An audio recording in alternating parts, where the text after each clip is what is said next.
emissions scheme wastes millions on projects that would have gone ahead anyway. Government advisors call for changes to direct action policy to end investment in schemes that do not reduce emissions. Independent experts advising the Turnbull government have called for changes to the coalition's direct action climate policy to prevent tens of millions of dollars of public money going to projects that would have gone ahead anyway. The recommendation is in a review of the $2.55 billion Emissions Reduction Fund, the central plank of direct action, which pays landowners and companies to avoid emissions or sequester carbon dioxide in plants at the lowest cost.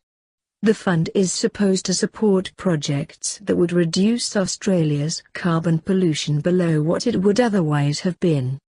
But the Emissions Reduction Assurance Committee found one type of project, existing landfill sites that capture methane, a potent greenhouse gas, from decomposing rubbish and burn it to generate energy, already make enough money from the sale of electricity and renewable energy certificates to cover their costs and were mostly likely to continue without taxpayer support. The report was published online in late March. It follows long-standing criticism that the Emissions Reduction Fund is in some cases not delivering the cuts the government was promised. Critics say under the current design it is creating junk carbon credits that do not represent actual reductions, but are used by industry and government to offset emissions. The committee recommended that no electricity-generating landfill gas projects currently receiving carbon credits be given extensions when agreements lapse. Most existing contracts run to 2021 or longer. He said several analyses had suggested many of the emissions reductions paid for from the fund were not genuine, as they would have happened without spending more than $2 billion of taxpayers' money. Landfill gas was probably the worst example, he said.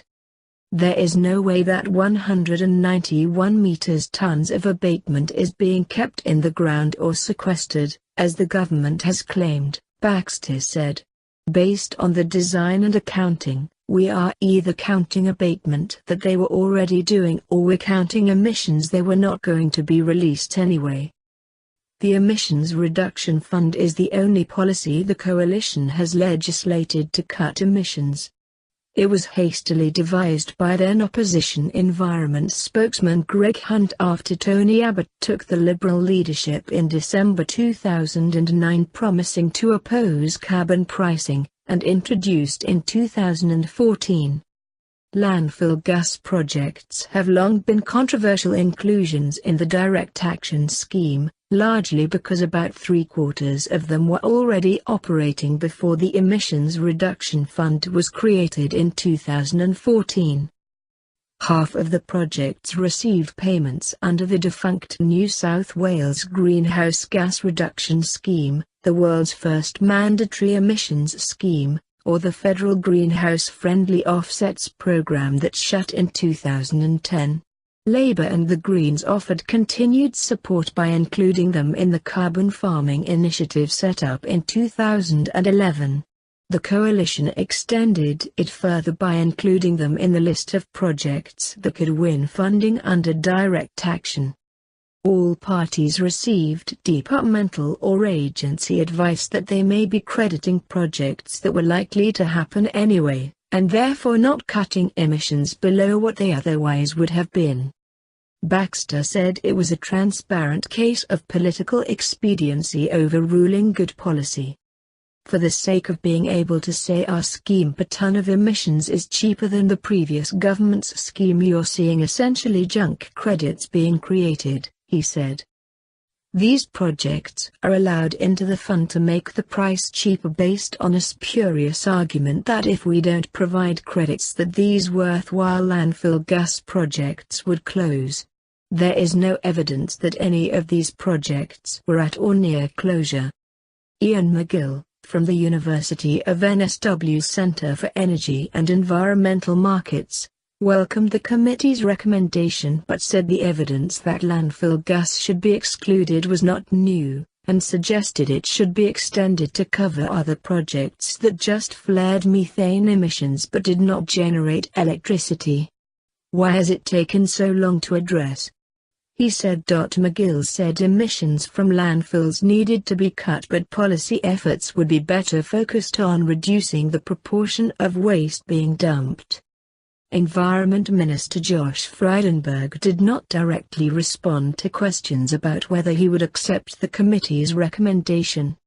He said a departmental review of climate policies last year confirmed Australia had a comprehensive set of emission reduction policies, and the Emissions Reduction Fund was internationally recognized as one of the world's largest domestic carbon offset markets. Emissions from waste increased 1% last year, part of an overall increase in national emissions of 1.5%. Under Labour and the Greens, the credits would have been paid for by businesses offsetting their emissions. Under direct action, their main source of income to date is public money. The government has 87 existing emissions contracts with landfill gas projects, promised to prevent about 20 tons of emissions, about 4% of what Australia emits each year. Assuming landfill operators are paid the average price of $11.90 per ton of carbon dioxide, they would be getting $243 million worth of carbon credits from taxpayers. This is likely to be an overestimate. The Emissions Reduction Fund works as a reverse auction. The lowest credible bids win government contracts. Given they have existing revenue streams for their electricity, landfill operators could bid in at a price less than the average. Some estimates suggest they may be paid about half the average price. About half of the promised emissions cuts are contracted with one company, Adelaide-based LMS Energy. The rest are spread across several companies and councils. They included energy giants AGL and Energy Australia, though AGL sold its landfill gas generation assets last month. LMS Energy declined to comment on the proposed changes. In a research paper with Dr. George Gilligan published in the Australian Journal of Environmental Law in December, Baxter found the Emissions Reduction Fund had been set up to include landfill gas projects even though they should not qualify based on 3 tests built into the legislation to ensure all projects were additional, that they are delivering carbon abatement that would not happen anyway. In simple terms, the 3 tests are that each project must be new, not have access to other government funding, and not be required by other laws or regulations. For landfill gas, Baxter said the last 2 tests were overruled by a declaration that being a methane capture and combustion project alone was enough to qualify, regardless of other circumstances. The newness test has been overridden by ministerial decision. 2 of the 3 tests are replaced with a statement that a landfill gas operator is a landfill gas operator. It's just nuts, Baxter said. It is legal because it is built into the Act, but it is of questionable morality. It is a neutering of the letter of the law and the spirit of the law. The independent expert review comes as the Clean Energy Regulator, the government agency that runs the Emissions Reduction Fund, prepares for its 7th auction on 6 and 7 June. To date, $2.285 billion has been contracted, leaving $265 million to spend. The Clean Energy Regulator Chairman, David Parker, told a Senate Estimates hearing last week that he expected contracts worth between $50 million and $100 million would be signed in June.